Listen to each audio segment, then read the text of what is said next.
அல்ஹம்துலில்லாஹ். எல்லா புகழும் அல்லாஹ் ஒருவனுக்கே.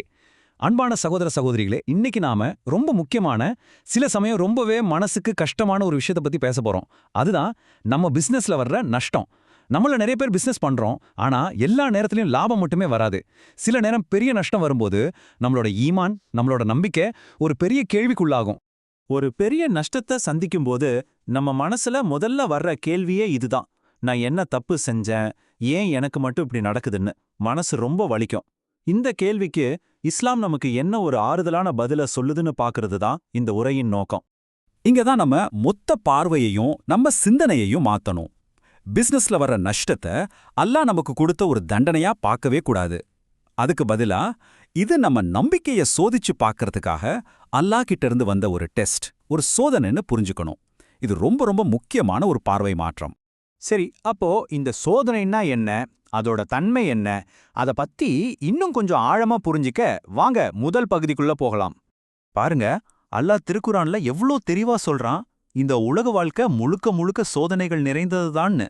செல்வம் கொடுத்து சோதிப்பான், வறுமையை கொடுத்து சோதிப்பான், ஆரோக்கியம், நோய்னு பல வழியில நம்மள சோதிப்பான். அதனால ஒரு விசுவாசியோட வாழ்க்கையில சோதனைகள் வர்றது ரொம்பவே இயல்பான ஒரு விஷயம்.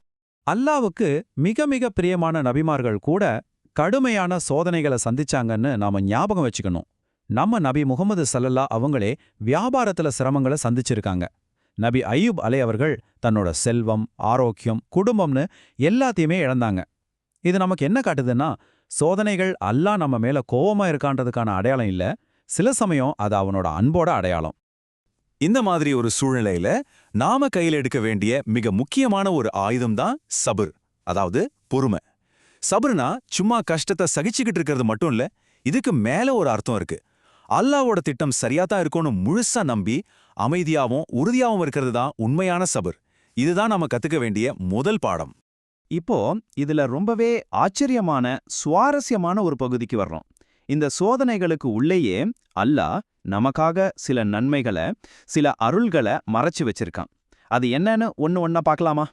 நஷ்டங்கிறது ஒரு வலி மிகுந்த பாடம். அது நம்மள நாமளே கேள்வி கேட்க வைக்கும்.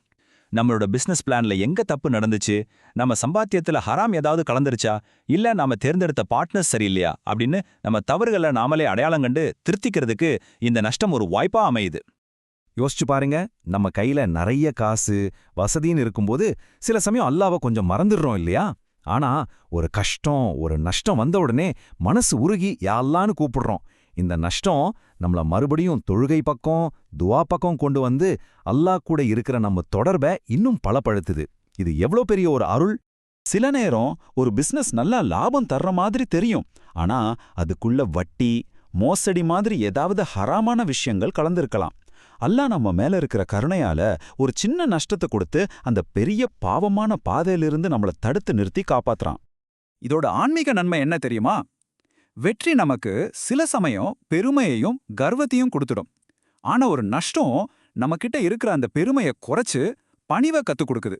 இது நம்ம இதயத்தை சுத்தப்படுத்தி நம்மள ஒரு இன்னும் சிறந்த மனிதரா மாத்துது.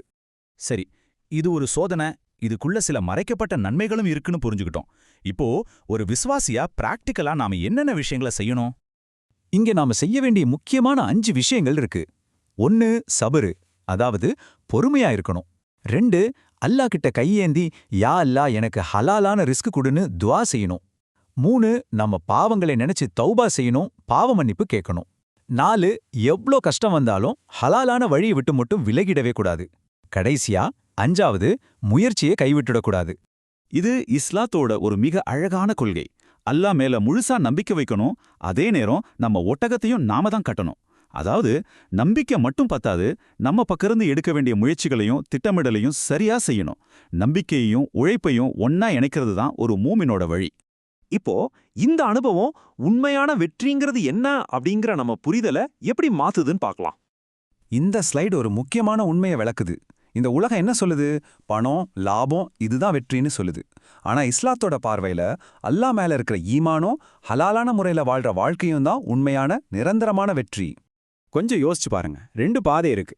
ஒரு பாதையில அறாமான வழியில சம்பாதிச்சு இந்த உலகத்துல பெரிய லாபம் பார்க்கலாம், ஆனா மறுமையில நஷ்டவாளி ஆகிடலாம். இன்னொரு பாதையில ஹலாலா இருந்து இந்த உலகத்துல நஷ்டப்படலாம், ஆனா அதன் மூலமா மறுமையில ஜன்னத், அதாவது சொர்க்கத்தை அடையலாம். இதுல எதுங்க உண்மையான வெற்றி? ஆக அன்பானவர்களே, இனிமே வியாபாரத்துல நஷ்டம் வந்தா மனசு உடைஞ்சு போயிடாதீங்க. அத ஒரு சோதனையா பாருங்க. அதுக்குள்ள என்ன நன்மை மறைஞ்சிருக்குன்னு தேடுங்க. அது நம்மள அல்லாவின் பக்கம் கூட்டிட்டு போற ஒரு வழிகாட்டின்னு புரிஞ்சுக்கோங்க. இந்த ஒரு சக்தி வாய்ந்த சிந்தனையை மட்டும் மனசுல ஆழமா பதிச்சுக்கோங்க. நமக்கு நடக்கிற நல்லது கெட்டது எல்லாத்துக்கும் பின்னாடியும் அல்லாவோட ஒரு ஞானம் இருக்கு. அவன் எதையுமே அர்த்தம் இல்லாம வீணாக செய்ய மாட்டான். யா அல்லாஹ், எங்கள் வியாபாரத்தில் பரக்கத் செய்வாயாக, எங்களுக்கு ஹலாலான வாழ்வாதாரத்தை வழங்குவாயாக, நஷ்டம் ஏற்படும் பொழுது எங்களுக்கு சபர் எனும் பொறுமையை தருவாயாக, எங்களை எப்போதும் உனக்கு பிடித்தமான நேரான வழியில் நடத்துவாயாக.